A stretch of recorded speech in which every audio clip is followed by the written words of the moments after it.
Hey guys, we are back. I'm ready. Action. Ready. Welcome back to the podcast. We're back. I'm Chris, and this is Keanu. Hey. And do you remember Batman? Yes.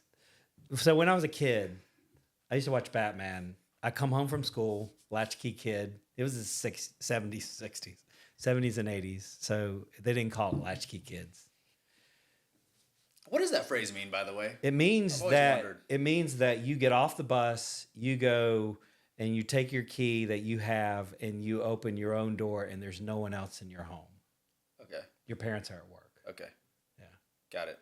Some people call it freedom. I've always wondered that, but I didn't care enough to Google it. I didn't Google thanks it. Thanks for letting me know. But yeah.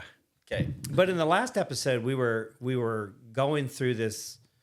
We were going through this thought. There was a couple of threads. One thread was leadership, and then the other was how do you get people to come to you? And I felt like I really didn't land the plane on that one, so I was wanting to go back to that. And if I could just start from the top, how do you get people to come to you? So, well, you have to have a lot of things working in your favor. And one is you have to have a good idea. 2, you have to have a ton of patience. And 3, you have to be a really good educator. So when I give you those 3 things, where's your mind go? Well, 1, you gave me another P. Oh, So we're getting back, right? To recap, for those that didn't listen to the last episode, Yeah, go lots back of and listen Ps. to it because this is like part 2. But patience is a big thing. that's a huge one. For sure. So do you feel like you have some conclusion to where you were getting at last time before I jump in as to what you were trying to get to? I wanted to frame that. Okay. I wanted to tell people. Perfect. I wanted to give them the bite size that you have to have patience, you have to have a good idea, and then you have to have the ability to educate. Yes. So we spent a lot of time in the last episode talking about prospecting. So now I'm seeing we have 5 Ps. We talked about prospecting. You won't know, to recap, what's good until someone models good for you. This is That's the right. exact type of client I want to work with. You That's won't know what bad is until you find it. This is the person I don't want to work with. And between those two, you'll have exactly your avatar. Yep. So prospect to those people and be very intentional. Don't be the person that's I'm everything to everyone. Because what happens? Now I'm a Cheesecake Factory menu. Too many options. My brain shut down. B, Chick-fil-A. Now I'm thinking of Cheesecake Factory. B, I know it's 12:04 and I'm starting to talk about lunch. B, Chick-fil-A. It's chicken. Do I want chicken or do I not? Make it that easy to decide, right? Not I have all these options. So when you're prospecting, you were talking about getting to that point. Now let's jump into patience since you just said it. Yeah. I think patience is everything. I would share with early sales folks or early entrepreneurs, and I didn't know this in the beginning. I wish I would have, but learned it through some lessons. My first sales experience was as a recruiter with the Army National Guard, and had a whole 8-week course, had to go to another state, and it was all sales, which was fun because it was military and it was sales, and I was having a good time in Little Rock, Arkansas, of all places. And then my second bit of sales experience was in financial services with Northwestern Mutual, and then coming into sales for myself and building my consulting, and then now, of course, with Alchemy. So one thing I learned with the recruiting was after I left recruiting, I was with recruiting for about 2 years, and I'm in financial services. I had people calling me saying, hey, I have a cousin, sister, brother, son ready to join. Are you still in? It took time. Then when I left financial services, Isn't that frustrating? oh, so frustrating. It's Because like, where were you? yeah, where were you? I had bills to pay 6 months ago, you know. And, It's so frustrating. And then in financial services, I had it as well, where I would have people contacting and saying, hey, we're ready to move forward with that. You know, are you Yeah. still in? I'm like, Nope. I hadn't been in. That's two careers ago now. That's right. But I have someone great I'll refer you to, right? The mindset was exist long enough to be remembered. Ooh. And if you think that, yeah, that was That's an a good one. original one. That's a good I felt one. really good about it. Yeah. If you exist long enough to be remembered, it will come back around. But at the same time, there's the other side of that. You have to love what you do that gives you the patience. When I was getting Alchemy off the ground, in hindsight, people were like, wow, like it took you 3 years. How did you have the patience? I didn't. I was very impatient. I treated every day like this is the day I get my break. This is the day that it happens. And in hindsight, it's like, wow, I don't know how I waited 3 years to make this happen. Right. But on the day to day, I didn't feel patient, but I had to be to make it happen. So that was my take on patience. You have to exist long enough to be remembered, because the moment you quit, someone's calling and say, hey, do you still sell houses? I'm in the market. Well, exist long enough to be remembered by or from all the prospecting that you did. So what was your take on patience? Well, if I put it in the context of selling, which now remember for me, selling and entrepreneurship are completely connected.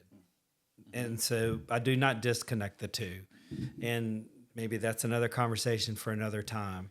But if I put it in the context of selling, you make the most when you need the least. And great decisions can be made when you have a really thick pipe. So the notion is you have a lot of people that you're talking to, a lot of qualified individuals. Now you get to pick and choose instead of doing what I did for the first 7 years of my career, which is beg. I never stole. Beg, I borrowed a borrow, lot cheat. from MasterCard and Visa. Yeah. But, you know, the funny thing is when you have like a bunch of deals that are all doable within the same period of time, you have a tendency to prioritize yourself on the ones that are the most important and the biggest ones. So you make the most when you need the least. Absolutely. Yeah. What else is to that? Because I think that goes a little bit into, I mean, it's in personality, it's in prospecting. It's just, how do you get people to come back to you? One thing that'll make sure they don't come back to you is if you have that stinky, rotten commission breath. That's right. Right? Yeah. Commission breath is like, I need to make the sale. That's like, right. And all I see is that number on your forehead. That's right. And you can tell, you can feel it when you know someone needs to make that sale, and it's uncomfortable, right? Yeah. So that'll guarantee they don't come back to you. But when you need the most, it's funny. I made my biggest sales and most sales when my bank account was nice and full. That's you know, nice and fat. It's like that's when I was desperate, I wouldn't. So there's a mindset there. What have you seen in your experience that people are experiencing or that you have experienced when you're like, I know the bank account's empty and I got bills to pay? Well, you start, okay, and it's a little trite, but you start flying through yellow lights. So you get this yellow light in the middle of a deal and you're like, the thick bank account calls it right out. Says, okay, what did you just say? I'll be honest with you. I don't think it's going to work. The low bank account is like, I think I'll just ignore that happened. Yeah. And then we're just going to kind of move on and hopefully it'll work itself out. But I was telling you on the break that, I have a saying that if you don't deal with it, it deals with you. That's that yellow light concept. I stole that from a sales trainer, by the way. Someone's going to bust me for that. What does that mean? That means that you slow down for yellow lights. That's the principle. And the principle is that when you're in the middle of a deal and there's a question and they say something or they're not 100% qualified or they don't have the motivation, but you still stay with the deal, it's because you desperately need it. Yeah. And when you don't have time for it, what was that? Someone was calling me. Don't worry about it. Oh. They changed their mind.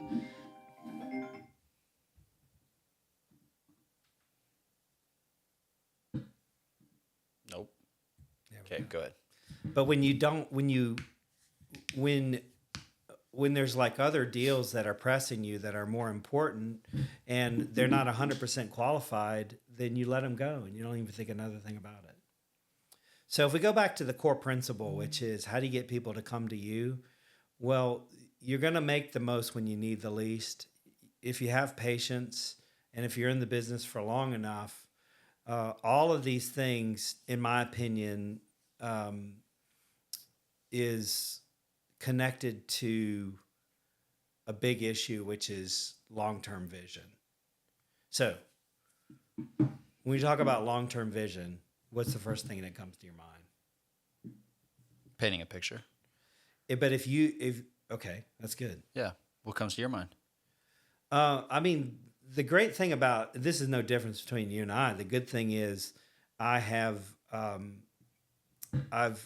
was in the employment world long enough to see a vision through, and I understand the value of staying on something for 25 years. And it's absolutely remarkable. Yeah. Absolutely. Yeah, yeah. And the thing that's really uncomfortable for me right now is I don't have that anymore. So I want to get it back. I don't have 25 years. Yeah. But anyway. No, I understand. Actually, it's interesting, and we're building out a framework here, and we'll summarize it here at the end for those that are like, I'm trying to follow here. Just come along for the ride. We'll get you somewhere, I promise. I watched a keynote or a video. You have the Meta Ray-Bans on. Yes, right? I do. I'm recording all of this. I love it. I want to get me some, by the way. Yeah. Did you see they just launched the Meta Ray-Ban display?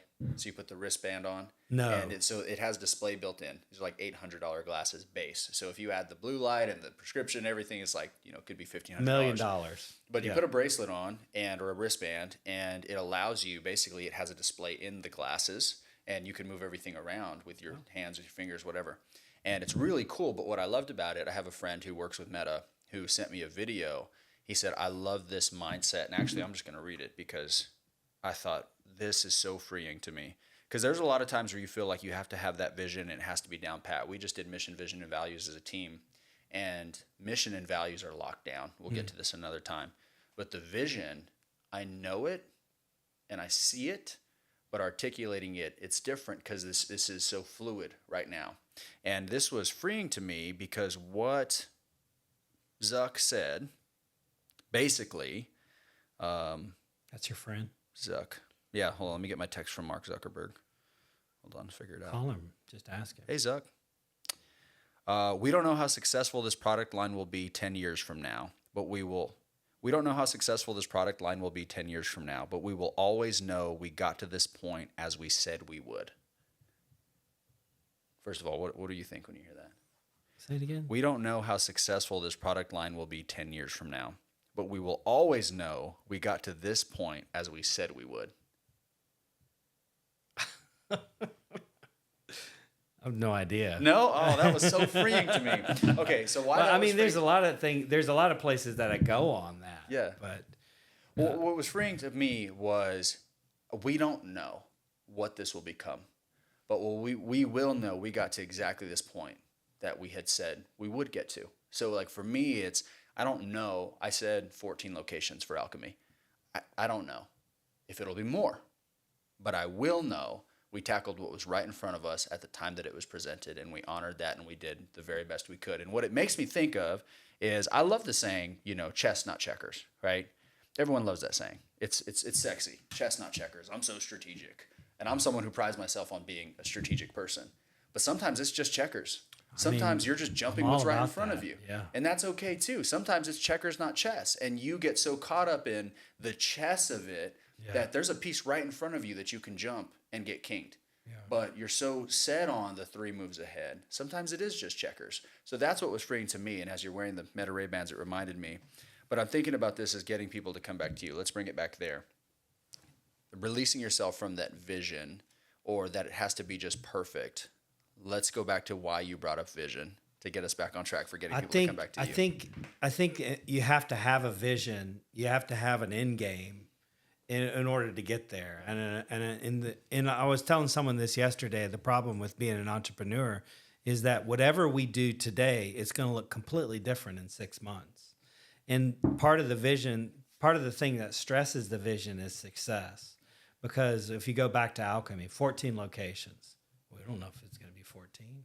We don't know if 14's too low. We don't know if 14's too high. The thing is, we could have 2 locations, but they could be enormous, and we don't know that. And maybe there's no locations. I don't know. And the thing is, whenever you pursue something and you're successful with it, that opens up other opportunities that you could never have planned for. Absolutely. Yeah. Well, to that point, the painting a vision or painting a picture, when you're in sales, getting people to come back to you, are you just, here's the product, it's a product, right? And again, I know that sounds elementary, but still so many people default back to product knowledge. And I was just talking with a friend, he's worked his whole career with like big corporate sales organizations. So he's joining a new company as of yesterday. Shout out, Jeff. Hope you had a good first day. Good job, Jeff. And I'm actually going to send this to him because he will listen to it. Is this mindset around sales and painting the picture, solving a problem versus just product knowledge. Yeah. And the companies he's always worked for were tech companies. So you have engineers trying to sell the product, and they're going back to all the features. That's right. Not the picture or the vision. That's like it. the way that you prospect, or the way that you showed us the pitch for Avid Exchange, is you're painting a picture. This is your process now. This is the process that will give you. How would that feel? Wouldn't that be awesome? Right. And we do the same thing with Alchemy. What if you showed up and you were energized to go to work every single day, and you actually want to leave your house and go and connect, and you show up and you have people around you that are supporting you and encouraging you, and when you have that win, you get to celebrate, and when you have that loss, you get to mourn together, but they're lifting you up every day, and you're all under the same roof, and you may happen to also have amazing coffee while you do it. Like, wouldn't that be awesome? That's the vision, not, hey, $149 for a business club and you get all access and 24/7 and yada yada, or an office or a desk. It's no that vision there. And I would do that on the consulting side. I'll share that for those that are simply in the product or service-based business, getting people to come back to you. How are you painting that picture? Well, in my consulting, it was always solving people problems. Solving people problems. Don't you just want to show up and build your business and have a team that's ready to do that with you? Yes, I will get you there. I will have a team. Like you said, that culture of how do you have people that all take ownership when it fails and all are generous with the credit? Well, how do you do that? I would go in and I would build that for people. Yep. Right? So I would sell them on that vision. How much time are you spending dealing with people problems versus building your business? Way too much. Every business owner will say that, way too much. Okay, well, what's your time worth? I'll do that for you so you can show up and build your business. And I would say things like, if you accelerate relationships, you accelerate results. You want results as a business owner.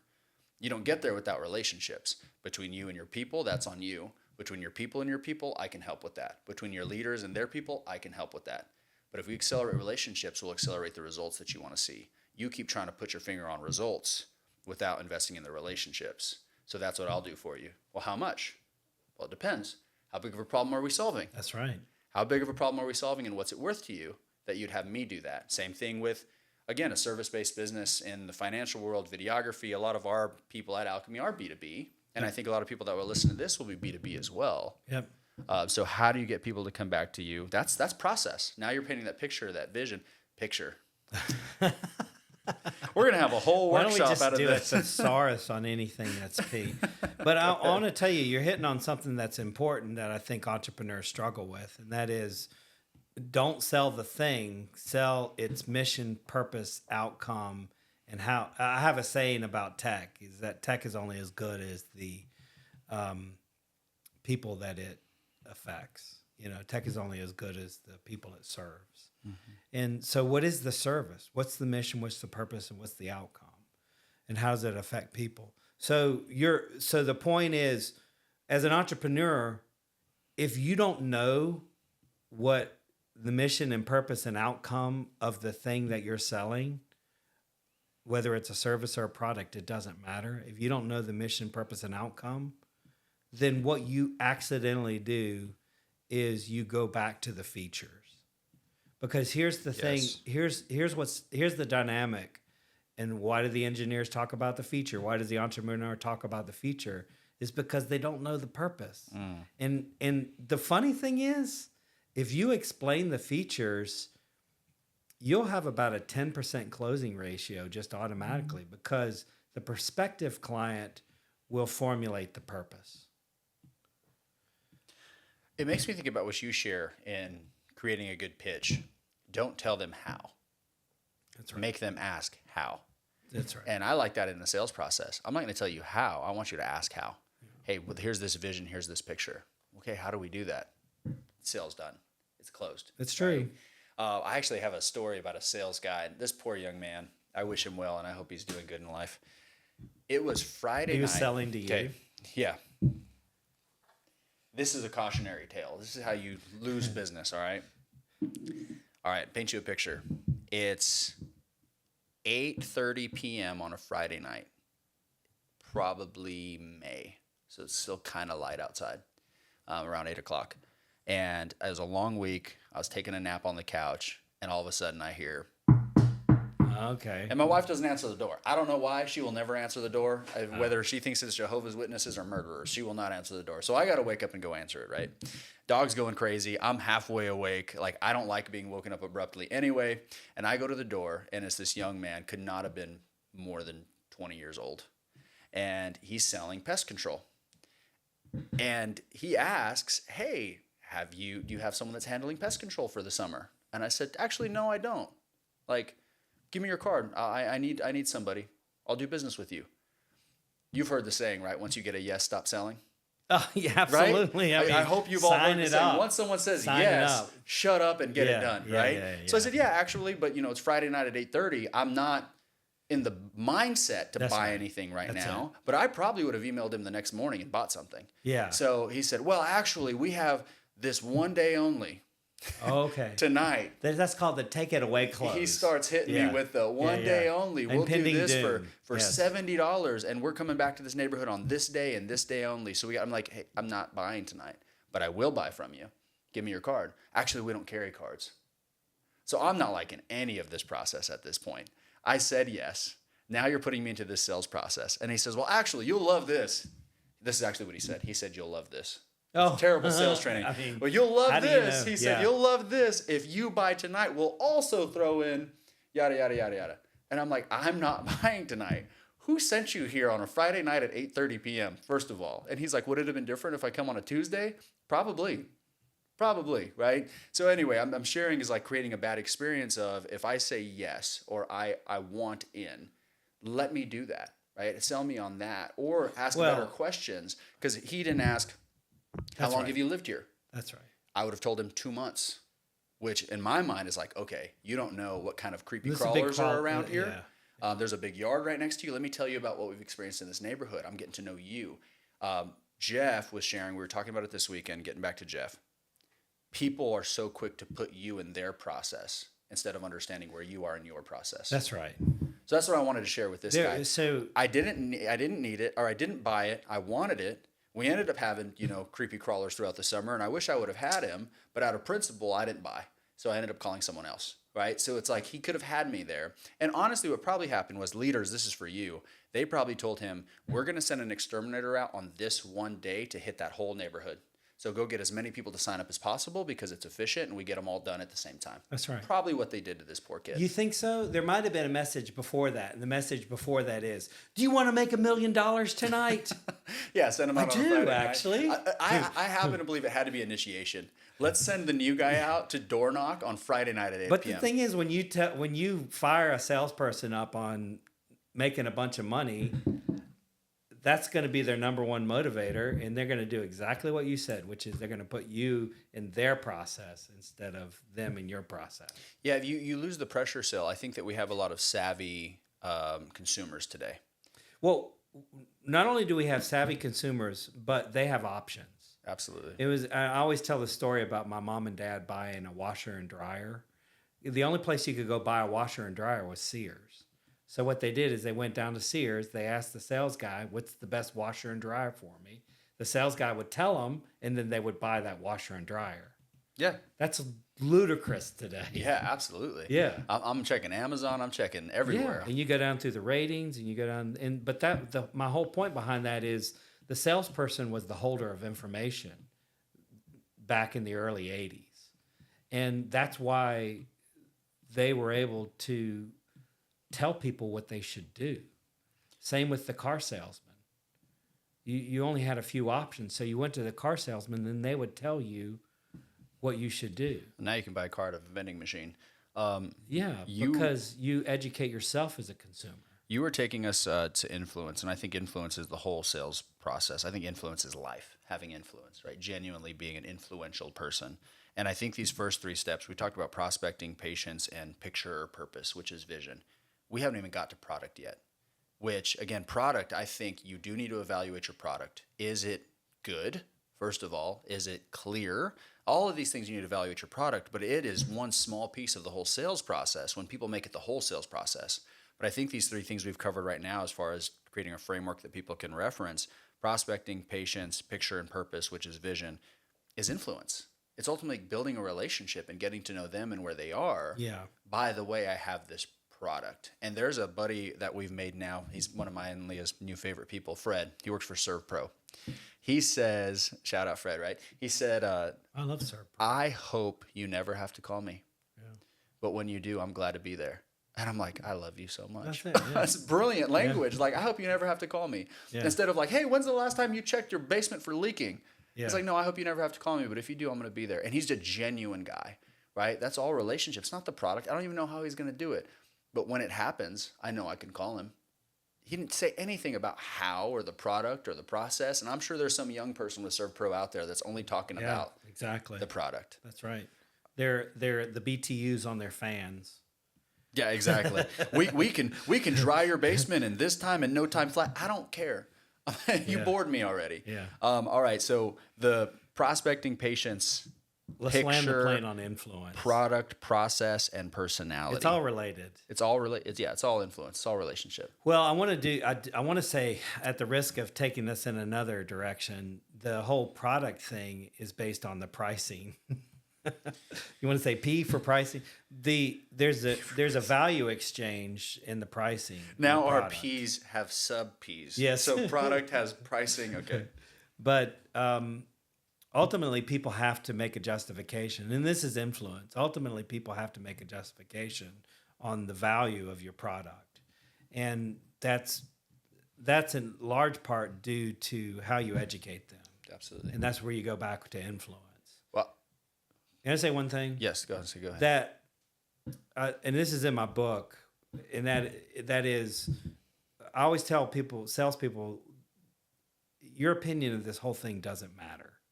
It's their opinion that's the most important. And you have to separate yourself from your product to have them evaluate their opinion of the product. You have to help them make that evaluation. And that's a really hard thing to do, because you want to tell them why you like it. But why you like it is less important than why they like it. Yeah, you're supposed So you have to like get it. them to tell you why they like it. That's okay. So I hear 2 other episodes, and we'll get into pricing on the MVP. Yeah. We'll do that one next. I want to talk about that, and that's really all about product anyway. And then the other side is you have to like what you sell. You do. We'll get to that too. Those are episodes all to themselves. But I want to land this plane. I do have a closing thought, but I want to let you get any closing thoughts out first. I want you to have your closing thought. Okay, and then you can close it for real. All right, so how do you get people to come back to you? We talked about this framework and this process.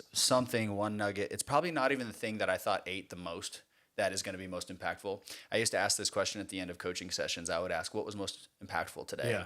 And like there was stuff that I felt like was like manna from heaven. Like that was good. It was so good. I wrote it down and I'm going to put it on Facebook later. Yeah. And they would say something so simple that was most impactful to them. So whatever is most impactful to you today, we don't know what it is, but please tell us, share it, and where you're at in your story. We don't want this to be a one-sided conversation. We can talk all day, but we want you to jump in on this conversation so we can share that. But something in this process of how do you get people to come back to you. Close with this. You talked about value. When value exceeds price, you get paid, which I think is what you were just getting at. And that's I can't remember who I got it from, so I'm just going to claim it now. Claim it. If the value is not exceeding the price, I don't see the value in it. I don't want to pay for it. Right. But when the value exceeds the price, then you get paid. So if they're saying no to that number, you haven't given enough value yet. That's it. And I like to tell our partners here, work on the value, not the price. That's what right. they'll do is, my value's here, they say no to my price, so now I start decreasing the price. That's it. How about you increase the value? Because if the market's continually telling you the price is too high, it means your value is too low. Yeah. So increase the value instead. And that, again, is how you get people to come back to you. Increase the value or increase the way that you communicate the value. Because a lot of times you assume that they understand what the value is, and that's usually false. But Agreed. This is called value-based pricing. Value-based pricing is find out how much of an impact it has, take 10% of it, and then they have the 90%, and hope that you're the most expensive one in the in the market, because that's the thing that I love about it. Yeah, I, to that point, when I'm giving tours of Alchemy, I don't usually share the pricing. One, if they ask, I'll share it.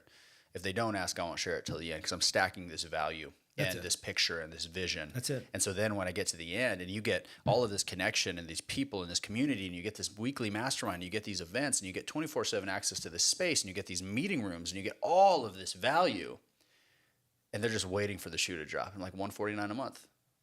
What? That's absolutely, sign me up tomorrow. Sign me up yesterday. Let's do it. Yep. Or $99 a month for nonprofits and startups. Yeah. Right. So you stack that value-based pricing, I think, is another episode that we'll get to. Let's land this plane. Anything else? All right. Well, this was part 2. How do you get people to come back to you? The first part being leadership. It makes sense because everything we could always tie back to leadership. I know that might not seem sexy to some people. They just want to get into how you sell. But if you're not leading yourself and leading those across the table from you, then you won't sell. So this was a good 2-part episode. I know these are both a little bit longer, but enjoy them and let us know your thoughts. We'll see you on the next one.